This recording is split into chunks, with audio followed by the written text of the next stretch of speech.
Student, आज मैं आप लोगों के लिए एक बहुत ही इम्पोर्टेंट टॉपिक प्रमुख सूचकांक जो अक्सर कंपटीशन में आता है, इससे क्वेश्चन और 2020 की ये लिस्ट है सूचकांकों की। कुछ याद करने की हम ट्रिक्स भी बनाएंगे इसके लिए, कैसे हमको याद करना है इन सूचकांकों को, और एक वीडियो और इस पर लाऊंगा मैं आप लोगों के लिए। तो आप पहले इसको कवर कर लें, अब इतने याद कर लेंगे, फिर एक वीडियो और बनाएंगे इस पर।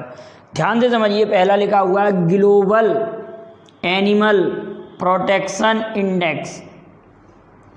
Global animal protection index, animal protection index याद रखना, एनिमल प्रोटेक्शन इंडेक्स। वैश्विक पशु सुरक्षा सूचकांक में भारत का स्थान सेकंड है। भारत का स्थान कौन सा है? दूसरा। इसको याद रखेंगे। अगली बात आती है वैश्विक जलवायु जोखिम सूचकांक। जलवायु जोखिम लिखा हुआ है बेटा, ध्यान रखना, जलवायु जोखिम सूचकांक। जापान प्रथम स्थान पर है और इंडिया की रैंकिंग 5वीं है। जलवायु जोखिम सूचकांक में भारत की रैंकिंग 5वीं है, लेकिन केवल जोखिम सूचकांक आएगा उसमें भारत की रैंक 89। केवल जोखिम सूचकांक आए 89, जलवायु जोखिम आ जाए तो 5वां। 89 जोखिम सूचकांक, जलवायु जोखिम सूचकांक में 5वां स्थान है। वैश्विक जलवायु प्रदर्शन सूचकांक, यहाँ जोखिम था, यहाँ जलवायु प्रदर्शन है। जलवायु प्रदर्शन, तो जलवायु प्रदर्शन में 9वां स्थान है भारत का। ठीक है, जलवायु प्रदर्शन में 9वां स्थान है। जलवायु जोखिम में 5वां स्थान है। बौद्धिक संपदा सूचकांक में अमेरिका प्रथम प्लेस पर है, लेकिन इंडिया की पोजीशन 40 भारत का स्थान 40वां है। इससे पहले पिछले सूचकांक में भारत का स्थान 36वां था। इस बार इसका कौन सा हो गया? 40वां। संपदा सूचकांक। फिर समावेशी इंटरनेट में 46। समावेशी इंटरनेट में 46। ये तो आपको लगभग याद करनी पड़ेगी। अब देखो, आपको एक सिंपल तरीका बता दें। लोकतंत्र सूचकांक, डेमोक्रेसी इंडेक्स, डेमोक्रेसी, खुशहाली, ये 3 सूचकांक अक्सर आ सकते हैं। डेमोक्रेसी, खुशहाली और प्रेस स्वतंत्रता सूचकांक, तीनों को आप याद कर लेंगे। देखिए, डेमोक्रेसी लोकतंत्र सूचकांक में 51। आप जानते हैं भारत में पहले आम चुनाव 1951 में हुए। भारत में पहले आम चुनाव 1951 में हुए ना, तो लोकतंत्र की स्थापना हम कह सकते हैं 1951 में चुनाव के बाद हुई थी। तो लोकतंत्र सूचकांक याद हो जाएगा 51वां। अब खुश कब हुए? 12 का वर्ग मतलब 144। खुशहाली 12 का वर्ग 144, 1 दर्जन का वर्ग 144 है जी, याद कर लीजिए।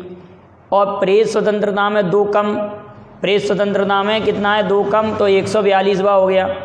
मैं तो यदि याद करता हूँ, आप याद कर सकते हैं। प्रेस स्वतंत्रता सूचकांक में भारत की रैंक 142 और खुशहाली में 144 और वैश्विक लोकतंत्र में 51। अब इसमें लोकतंत्र सूचकांक में नॉर्वे फर्स्ट है। नॉर्वे शांति का नोबेल पुरस्कार भी देता है। नॉर्वे की संसद का नाम स्टोडिंग। नॉर्वे को मध्यरात्रि के सूर्य का देश भी कहते हैं। तो नॉर्वे लोकतंत्र सूचकांक में फर्स्ट है। और आप समझ रहे हैं कि लोकतंत्र किस देश में नहीं है? तो लोकतंत्र हम कह सकते हैं कि उत्तर कोरिया में नहीं है, तानाशाह किम जोंग उन। ठीक है, तो अब वहाँ पर क्या है? तानाशाही है, वहाँ पर लोकतंत्र नहीं है। तो सबसे लास्ट कंट्री है उत्तरी कोरिया। भारत की रैंक 51। इजी डूइंग बिजनेस, तो पहले तो इसमें था भारत की रैंक 77, 7, लेकिन इस बार है 9, 7, 63, 63। इस बार इजी डूइंग बिजनेस में भारत की रैंकिंग कौन सी है? 63, 63 भी, ये भी याद हो जाएगा। तो देखिए, हमने क्या याद किया? लोकतंत्र 51, प्रेस स्वतंत्रता 142, प्रेस स्वतंत्रता 142, लोकतंत्र 51, प्रेस स्वतंत्रता 142, खुशहाली 144 याद कर लिया, खुशहाली 144। और पशु प्रोटेक्शन वाला तो सेकंड रैंक। और जलवायु प्रदर्शन, जलवायु जोखिम 5 है, प्रदर्शन 9 है। जोखिम 5 है, प्रदर्शन 9 है। लेकिन वैश्विक प्रदर्शन, वैश्विक जोखिम है 89। क्लियर है बेटा, ऐसे याद होते जा रहे हैं सूचकांक। और बौद्धिक संपदा 40, समावेशी इंटरनेट 46। क्लियर बेटा। वैश्विक नवाचार सूचकांक ग्लोबल इनोवेशन इंडेक्स। नवाचार क्या होता है? नई नई टेक्नोलॉजी का जो प्रयोग होता है उसको हम नवाचार कहते हैं। अगली वीडियो में आपको सब शब्दों के अर्थ भी समझाऊंगा। तो इसमें स्विट्जरलैंड फर्स्ट प्लेस पर है और भारत की रैंक 48 भी है। नवाचार 48। क्लियर है। नवाचार का उल्टा हैंडले, ये मैंने इसलिए पास में लिखी है कि नवाचार का उल्टा हैंडले का उल्टा नवाचार। कोई एक याद होगा तो दूसरा याद हो जाएगा। हैंडले पासपोर्ट इंडेक्स में जापान फर्स्ट है, इंडिया की रैंकिंग 84 और नवाचार में 84 का उल्टा 48, दोनों अपोजिट हो गए, नवाचार और हैंडले पासपोर्ट इंडेक्स। बेटा याद कर लेना, कंपटीशन में आते हैं अच्छे से। अगला मानव पूंजी सूचकांक, पूंजी और सतत विकास, सस्टेनेबल डेवलपमेंट इंडेक्स। पूंजी और सतत विकास ये दोनों पास याद कर लेना। मानव पूंजी और सतत विकास, मानव पूंजी 116, सतत विकास 117, मानव पूंजी 116, सतत विकास 117। क्लियर है बेटा, याद हो जाएगा। अगला है पर्यावरण प्रदर्शन सूचकांक। यहाँ पर था जलवायु प्रदर्शन में तो 89, जलवायु अकेला आएगा तो कितना? केवल 9, जलवायु केवल 9 है। और पर्यावरण प्रदर्शन आ जाएगा तो 168।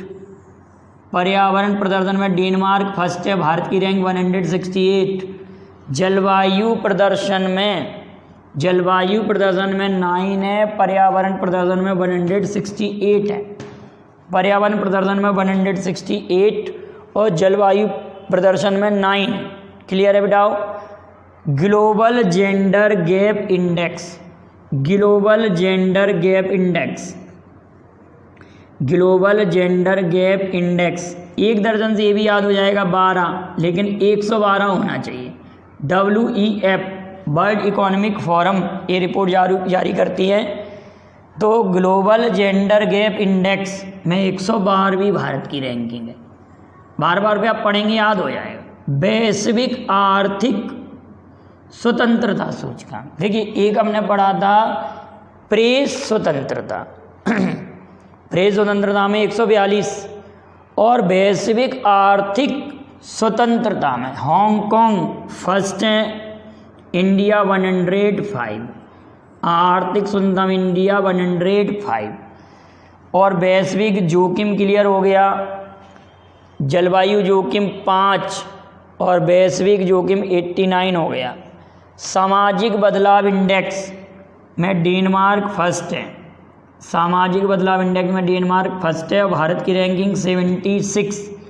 अब हमने एक हैंडले किया था, हैंडले 84 था, यहाँ पर freedom in the world, handle के साथ फ्रीडम इन द वर्ल्ड याद कर लेंगे। हैंडली 84, freedom in the world report में भारत की रैंक 83। अब एक ग्रीन पीस इंडिया रिपोर्ट आई है, ग्रीन पीस इंडिया रिपोर्ट, इसको अच्छे से याद कर लेना। ग्रीन पीस इंडिया रिपोर्ट 2020 में 3 शहर सर्वाधिक प्रदूषित है। एक झरिया, धनबाद, नोएडा। झरिया और धनबाद दोनों झारखंड के शहर हैं, कोयला काफ़ी होता है यहाँ पर, और नोएडा यूपी का शहर है। झरिया, धनबाद, नोएडा तीनों सर्वाधिक प्रदूषित शहर है, फर्स्ट, सेकंड, थर्ड। लेकिन सबसे कम प्रदूषित शहर लुंगलेई, आप याद रखना, सबसे कम प्रदूषित शहर लुंगलेई, मिजोरम की राजधानी आइजोल है, लुंगलेई इसका शहर है, ये सबसे कम प्रदूषित शहर है। अब आप एक क्वेश्चन का जरा मुझे आंसर कमेंट करेंगे कि भारत का वह गांव कौन सा है और कहाँ पर वो गांव पड़ता है और वहाँ पर कौन सी जनजाति रहती है जो पहला ग्रीन विलेज का दर्जा जिसको मिला है। किस गांव को ग्रीन विलेज, भारत का मतलब भारत का ही नहीं पूरा एशिया का ग्रीन विलेज है। और मैंने करंट जीएस में पढ़ाया, आप प्लीज़ इस क्वेश्चन का आंसर जरूर से कमेंट करेंगे और इन सूचकांकों को याद कर लेंगे। एक वीडियो और इस पर मैं लेकर आऊँगा, इतना आप कंप्लीट कर लें और इसका स्क्रीनशॉट ले लें। वीडियो पसंद आए तो लाइक शेयर कीजिए। Thank you very much. जय हिंद, जय भारत।